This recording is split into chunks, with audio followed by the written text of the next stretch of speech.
Here we go. Washington football week 1, preseason game number 1, New England Patriots versus your Washington football team, aka the Commanders, this week. I like what I saw tonight, Todd. How you feeling? First of all, we watched a football game. Oh my God, I'm so excited about that. I had that game up. I had the Eagles Steelers game up. I had multiple screens going in for preseason. So I'm feeling great to just be watching football. And I like what I saw too, overall in general, at least from the offense and the defense. And so we can get into all that. As always, check out our sponsors, Done Pro Financial, Hot Chikn Kitchn. Get your credit right, get your stomach filled. We can, I guess, maybe just go back and forth with some takeaways from the game. I'll start off first. I'll start negative. Dustin Hopkins is very, very concerning. My main takeaway from this game is that you have to go for, well, not my main takeaway, but a takeaway is that you have to go for 2 at the end of the game because he missed 2 field goals when he should have been leading and you should have been up. And so he's not a backup. Like, he's not fighting for a spot. With him, it's all just him. To miss those kicks preseason, there's no difference for him. So that's very concerning for me. I'll start off with that. That was the main negative. Yeah, that hurt as well. Just seeing that, you would hoping that since Ron gave him another chance this year, that he would come out a little strong. I mean, heck, even the Patriots rookie kicker was making 50 yards, and although he missed an extra point, but I would take that over the 2 that Hopkins was being a starter and being a starter in this league for a while. For me, I would say it is. I feel bad for that receiving corps of Gandy Gold and Kelvin Harmon. Just because Montez isn't getting them. It was kind of like the Dwayne Haskins syndrome last year, where these guys aren't really getting that exposure that they need to, or the plays or the targets that they need to get, because either Montez isn't as savvy as a Kyle Allen would be during that time. So I'm hoping, I would say that third string offense, and although they did put a good drive together, a couple good drives together towards the end, I want to see Kyle Allen give these third string receivers, fourth string receivers an opportunity to play like a Harmon and an AGG, because I don't think you can fully evaluate them unless you move them up the following week and have them playing with Heineke just to see. Okay, so I'm gonna go positive on the offense now. I mean, it was 2 drives. They didn't score a touchdown. They could have, kept those drives going longer. But I mean, Fitzpatrick just looked like he knew what he was doing. Like, he looked like there was not a care in the world. He didn't look like he was thinking too much. Obviously he's not a rookie, but it's a new offense. This specific offense is new for him, and the players blocking for him and catching for him. But man, like, it was nothing. I mean, the throw to Terry McLaurin, there's one angle that they showed. I couldn't pull up the replay, but there was a lot of anticipation in that throw. It was beautiful. And then the back shoulder throw to Logan Thomas. So his first 2 completions were on 3rd downs, and they were an average of 23 yards. That's cool to see. That's cool to see a start like that. So I loved what I saw from the first team. They would have gone for it probably on that 4th and 1 in an actual game. And the next drive, I don't remember. They scored a field goal on the next drive. So, yeah, I was impressed with the first team offense. Piggybacking off of that, I was impressed with Cosme. He held his own. He did, yeah. I'm interested to see how he does week 1 against a better talent, all pro talent. But the O-line, period. Maybe Leno. The ones. It was consistent though. They did enough. They did enough. Right. And I just like the development of Cosme so far, and I think him going up against Chase and Sweat in practice has really, really helped. His development. And he's like, I mean, if he's seeing those 2 guys in practice, it's probably like, man, I mean, it can't get much harder than that. So exactly. Yeah. And he played once Heineke came in, and still was staying out there, gave him a lot of time. The Chase Young, I'll just start there. That was a beautiful sack. I mean, he kind of got his body on him and then just kind of swiped him off and got there, and then got the forced fumble as well. Deron Payne needs to fall on that ball. I'm glad he did that in this game, so that week 1 he knows when Chase Young gets the strip sack, fall on the ball. He tried to pick it up twice. That's frustrating because but Chase Young, I mean, And then, I mean, not just him playing, but it's preseason. He's still standing up at the front of the sidelines next to the Mm-hmm. coach. He's still Mm-hmm. all in the game. It doesn't matter to him that it's preseason. He's treating it like a regular season game. So just that energy. It's his first preseason game too, which is, Yeah, that's true. but Chase Young going into year two, whereas, as advertised so far. Yeah, that sack was like that strip sack was just like iconic, man. That thing Right, was right. so it was like Superman just coming through the screen. I'm like, oh my goodness, like Yeah. that. Like he never ceased to amaze me. Like he's just awesome, man. Yeah. I wasn't expecting him to get a sack, but Yeah, it's I just pretty know. cool seeing He's only out there for like a few plays, right? exactly. Yeah, literally. Was that Isaiah Wynn he was going against? Yeah, it Okay, was. okay, It I thought was. so.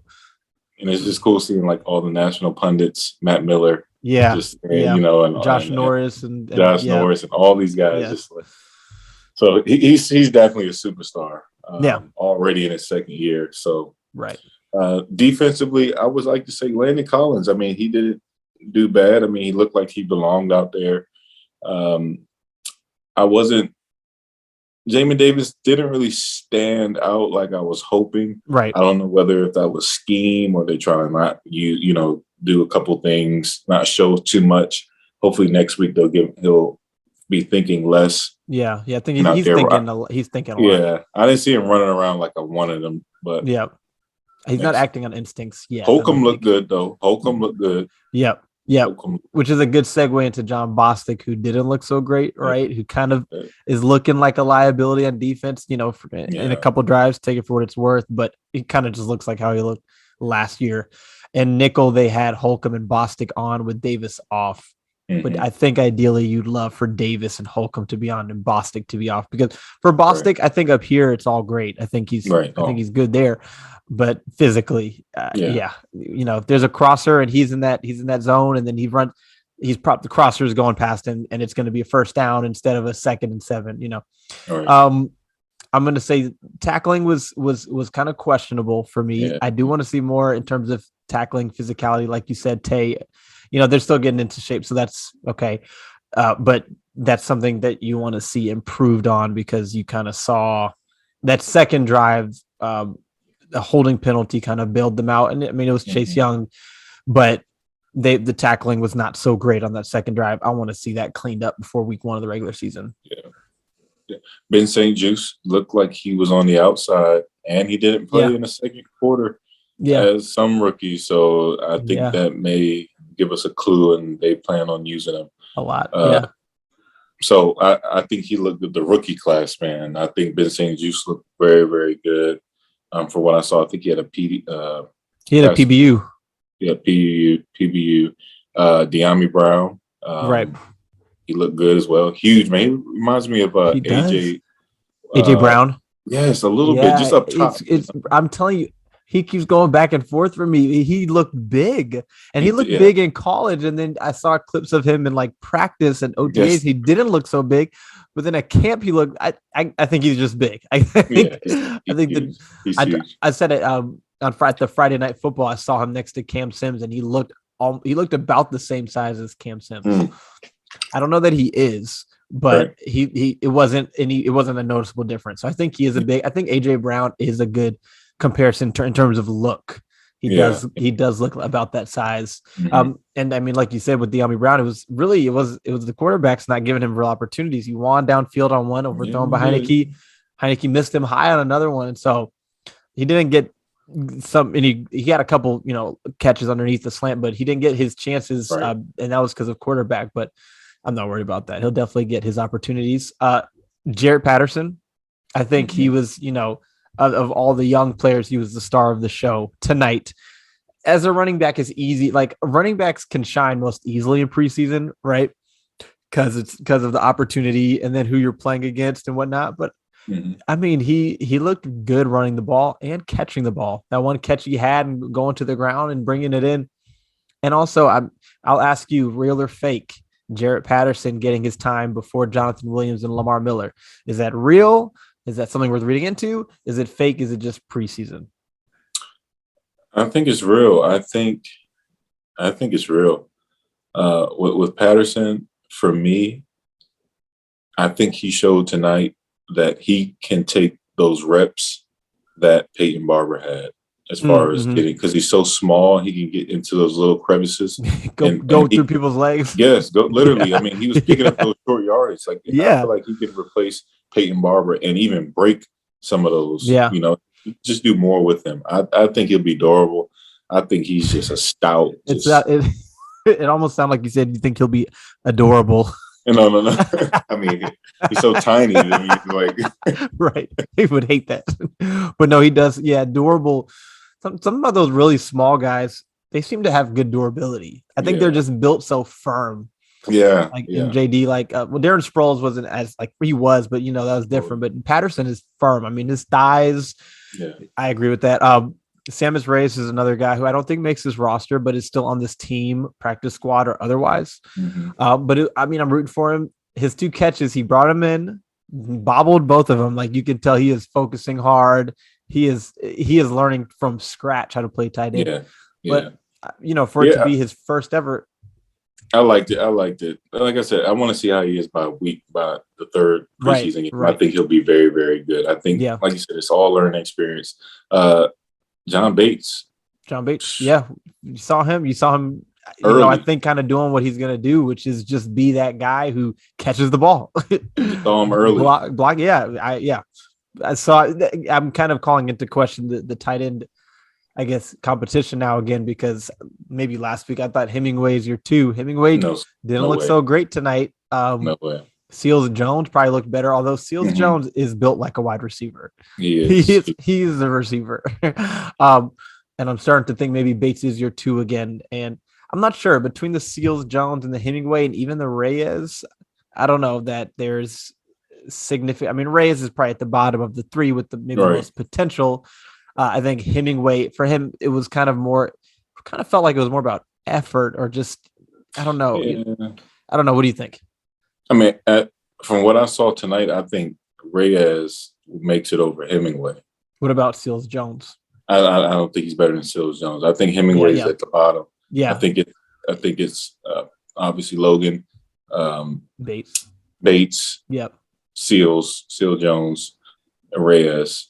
I think and then Hemingway. I think Reyes moved up a spot tonight in the depth chart. Yeah, it's going to be, Yeah, and then that's when you said that third preseason game. People, they talk about that last preseason game, how it's terrible and whatnot, but it determines players' positions on the team. Like it really does. It's very important for that. It's probably 3 spots, but it's huge for those 3 spots. Cornerback is probably one of the big battles that's not being talked about. I mean, you've got your top 4 probably. Then do you keep 5 or 6? Torrey McTyer is doing everything he can to make sure that he is not cut. And maybe it's practice squad, but he's scrappy. Well, he's what I call scrappy. Also, he wasn't out there in the late seconds. And again, okay, real or fake? I mean, the dude's around the ball. I would have liked to see him turn his head on that PBU in the end zone, because you got to be careful with that. Yeah. He got his hand in there. He had his hand in there, though, but I want to see him turn around, because I don't want to pass interference during the season. These savvy receivers that they'll be going. Oh, yeah, for sure. But McTyer, I think he makes the route. I think he's at 5th. Well, we didn't see what's my man's name from the corner we got from Burt Roberts, Daryl Roberts. Burt Roberts. I think he was out there a little bit. I can't remember. I think he's number 36, if I'm not mistaken. 35 on defense. I think he was out there, but I'm not positive. 35 is McTyer. Okay, so 36 then, I think. And McCain is 38. I think it's going to come down to those 2. I think you give McTyer Johnson returning kickoffs. McTyer, yeah. But I didn't see. It's that one's almost more interesting than the wide receiver one. It is. I think McTyer grabs it. I just think his plays are more impact. It seems like even in training camp or even in the practices, when he makes that PBU, it's like it's more more noticeable. Yeah. He's at Friday Night Football. He's all over the place. Whoever he's guarding. I mean, he's guarding guys who are fighting for roster spots too. But you can start there, and if you can play well against them, Yep. If you struggle against them, it's like, okay, I want to make one note on Troy Apke because obviously, he's not your safety anymore, playing cornerback, and he has versatility, quote unquote, because cornerback and safety. And then I know he plays on special teams and he's got that speed. But I'll be honest with you, I don't think that he is deserving of a roster spot. I think that there are younger guys like Torrey McTyer, guys like maybe Danny Johnson, Jeremy Reese. I don't know. I think there are players who can offer you more if they need to play actually on defense, who can also offer you the same production on special teams. Troy Apke, I don't think he's not phenomenal on special teams. I think he's just good as a gunner, but on the field of play, from the line of scrimmage, he is, and I'm not saying this as like a fan bashing a player. He is a terrible football player. Yeah. He is just terrible. He's terrible at tackling. He's terrible in coverage. He's just not good. And so I think that there are other guys who are not like, I just think the moment he gets in the field, you're in a bad spot. I think there are other guys who are fighting for a spot who could provide more if they need to and still be productive on special teams. It's just my opinion. I thought he did well on special. I thought he made one good tackle, but other than that, like you said, I feel like that you can replace that with something else. Honestly. Yeah, it just kind of dawned on me today. It was one play where he just missed a tackle, and it's just, we've seen this so many times. Him being able to come in and play free safety or cornerback is not a win. No, it doesn't. You might as well just play with 10 players. Honestly, no, I agree. Seriously. So. I'm curious. I'm interested to see how that shakes out. I mean, they're clearly trying to give him every chance they can, but kickoff and punt return, I was very pleased. Yeah, it was clean. And DeAndre Carter, Milne. Yeah. They both, man. That's going to be a competition. That is. I think Isaiah Wright is on his way out. I think so. You can still go practice squad, maybe. Yeah, he can still go practice squad, but I think Milne is playing his way onto the roster. Not necessarily. I don't know if it's going to come down to punt return, but he did a heck of a job on punt return. He looked natural doing it. Natural. He looked and then natural. Carter as well. Carter did, yeah. Got up the field, caught the football, got up the field. Mm-hmm. Steve Smith looked good too, man. So I don't. And he was the fifth. He was in the second. Sims. Sorry. Okay. Yeah. I was like, they added Sims looked. Sims is fighting. Sims Jr. is fighting for his spot. He's fighting hard for his spot. Yes. He had a down year last year. I think he's still a talented depth player, and he is trying to prove that this year, because last year it was just bad. But he clearly has talent. He does. I mean, he was out there before AGG Harmon. Yeah. So it's going to be interesting. But then again, I forget we didn't have Curtis Samuel out there, so that's all right. That is. Everybody's down. Which brings me to a point where Cam Sims and Adam Humphries are not fighting for spots on this team anymore. It seemed like kind of thought it maybe Sims started out there with the ones opposite of McLaurin, which means if Curtis Samuel is not available, Sims is your number 2. I think they love Cam Sims. I think he did enough last year to not have to really fight hard for a spot. And I don't think he's done anything to mess that up. I think it's I think you've got your first 5, and then Dax Milne, DeAndre Carter, Steven Sims Jr., Kelvin Harmon, Antonio Gandy-Golden, Isaiah Wright, and Troy Brown, I think his name, are fighting for 1, maybe 2 spots. Did I just name 8 guys? How many players did I just name? 6 or 7 guys. They're fighting for 1 or 2 spots, and then maybe 1 or 2 practice squad spots. So it's crazy, man. But I'm so glad that they're fighting for 1 or 2 spots, and they're not filling out the wide receiver group after Terry McLaurin, which was last year. Yeah. I don't think AGG as of right now. It's not looking good. Not looking good. Not looking good. It's not looking Oh good gosh. Yeah, it's not. I agree with that. Okay, let's talk quarterback a bit. Let's talk Taylor Heineke. What were your impressions of Taylor Heineke? Just about what I thought. I thought he did well. I give him a C plus. I think that's fair. C plus. I'd say the same thing. C plus. Yeah, I think. I mean, what I expected. he gets the job done. He's consistent, and you know Yeah. what you're going to get out of him. So Yeah. I think he's average. I think Fitz definitely gives you more. I think Fitz just definitely gives you more. Yeah, he does. He does. I thought Heineke, and I think Heineke can play better than he did tonight for sure. I mean, well, obviously we've seen that, Right. but I think he does show you what he offers you when the play does break down. Now the question is, how often is it when the play breaks down where it's kind of his fault, or in really any situation with a quarterback where they're good off script? How many times is it their fault because they didn't operate within the structure of the play when they could have, right? Because they know they can. But either way, I think he's an A-level backup player. I think him and Kyle Allen are two of the best backup quarterbacks in the NFL. Sure. If I'm being honest, I think the quarterback group as a whole is very good. Oh yeah. But because you don't have a franchise quarterback, you can only be so good in the grand scheme of things. Because Aaron Rodgers is worth more than all three of Washington's quarterbacks. Right. But I think they've got a really good group. I hope Kyle Allen can play, like you said. Shout out to Steven Montez. Led that game, that touchdown, and then what kind of looked like it was a completion, but who knows? I don't know how the catching rules work this year. A lot of that was checkdowns to the running backs, granted. Really actually all of it was checkdowns to the running back, except for Sammis Reyes, but good for him. But Kyle Allen would really give you a chance to evaluate the other players. Montez doesn't give you a chance, like you said, to evaluate Gandy Golden, Isaiah Wright, Dax Milne, Kelvin Harmon. You need Kyle Allen out there. Hopefully he can play next week. Yeah. But I like Fitzpatrick's swag, man. Chewing gum.